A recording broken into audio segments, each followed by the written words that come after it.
대통령은 그 시간에 무엇을 했는지, 또 새벽에 NSC 회의를 열면서까지 국방부 장관, 국정원장, 국가안보실장 뭐 했는지, 오히려 UN 총회 연설에 나가는 대통령의 그 종전선언에 대해서 더 걱정을 하는 게 아니지 말이죠. 정말 그 국방위원장을 했던 사람으로서는 한탄스러워요. 뭐 했냐 이거죠. 국민을 지키는 일에 있어서.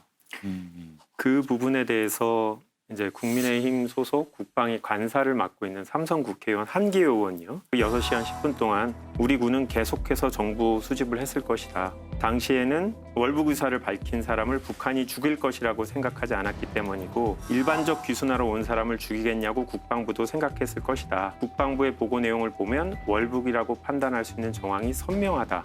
이제 그 이후에 국민의힘 당내에서 논의를 과정해서 한기호 의원이 약간 이제 이런 얘기를 더 이상 하지 않고 되게 공세를 하고 있는데요. 이게 6시간 10분이라고 얘기하는 건데 사실은 사후적으로 과거의 사건을 돌이켜보는 거거든요. 그러니까 당시에는 정확하지 않았던 첩보들을 사후적으로 여러 가지 취합해 보니까 이런 그림이었다라고 사후적으로 한 이틀쯤 지나서 맞춰진 건데 그거를 지금 시점에서 과거 시점으로 돌아가서 6시간 10분이 있다. 이동안 왜 구하러 가지 않았느냐, 구할 방안을 취하지 않았냐라는 거는 이제 당시 어떤 첩보가 수집되는 과정을 생각한다고 하면 그렇게 비판만 하기는 좀 어려운 부분이라고 생각하는데요. 지금 이제 일부 야당 의원들이 마치 이제 세월호 사건 때 7시간 박근혜 대통령이 뭐 했냐라는 문제 제기가 당시에 있었던 것처럼 되게 비슷한 구조로 6시간 10분 동안 뭐 했냐 1분 1초 단위로 공개를 해라 이렇게 얘기를 하는데 그건 상당히 정쟁이라고 생각을 하고요. 저는 그렇게 봅니다. 이거는 뭐 세월호하고는 전혀 관계가 없고요. 세월호는 그 국방의 문제도 아니고 저는 오늘은 철저하게 지금 전 국방위원장으로서 국방의 입장에서 말씀을 드리는 건데 지금까지 우리 군 또 국방부가 많은 발표를 해왔었습니다. 북한의 도발이 있을 때마다.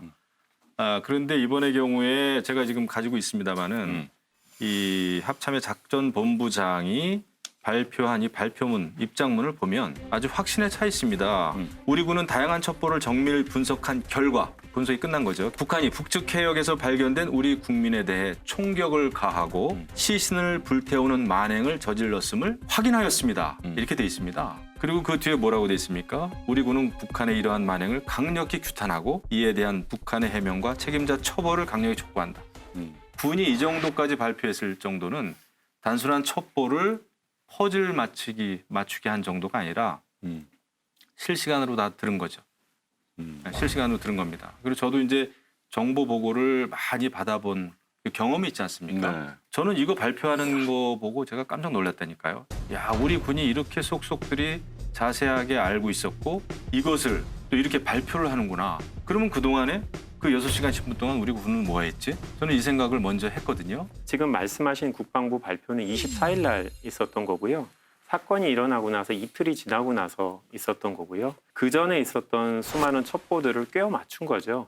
그리고 지금 단정적으로 우리 군이 실시간으로 감청을 했다라고 하는데 그게 과연 우리 군이 했는지 미군이 했는지 그리고 또 이 감청 말고 다른 어떤 첩보가 있었는지 예를 들어서 북한 내부에 우리한테 정보를 주는 소스가 있는지 이런 것들은 사실 우리가 지금 정확하게 공개할 수가 없는 상황이잖아요. 그런데 당시 한번 사정을 보면 22일 날 처음 첩보가 왔죠. 이제 북한이 우리 민간인을 확인한 것 같다라는 첩보가 왔음에도 불구하고 그 정보가 해경에 전해졌음에도 불구하고 해경은 계속 수색을 합니다. 왜? 그 첩보가 객관적으로 봤을 때 100% 확실하다고 신뢰하지 못했기 때문이거든요. 그래서 우리 영내에서 계속 수색하는 작업을 이틀 동안 계속을 합니다.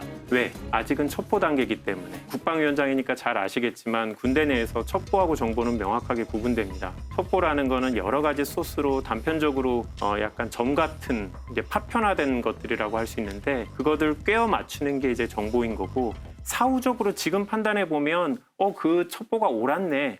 라고 지금은 판단할 수 있죠. 근데 분명히 22일 당시 그 시점에 정보가 정확하다라고 확인할 수는 없었다고 생각하고요. 첩보 문제 말씀하셨는데 첩보라고 해가지고 모든 것이 불완전한 첩보고 또 시간이 걸려야 이것이 정보로 가공이 되고 그건 아닙니다. 이 군은 실시간으로 대비 태세를 할 수 있어야 그게 군인 것이죠. 살아있는 군인 것이고 능력이 있는 군인 것이고 그래야 국민 생명을 지킬 수 있는 것이죠. 그래서 항상 연습이 되고 훈련이 돼야 되는 게 군입니다. 이런 거에 대해서 실시간으로 대응할 수 없는 군은 살아있는 군이 아닙니다. 그래서 제가 이런 첩보 상황이 수집이 됐고 이런 상황이라면은 군이 여러 가지 할 수 있는 게 있습니다. 경고 사격도 할 수 있고요, 대응 사격도 할 수 있고요.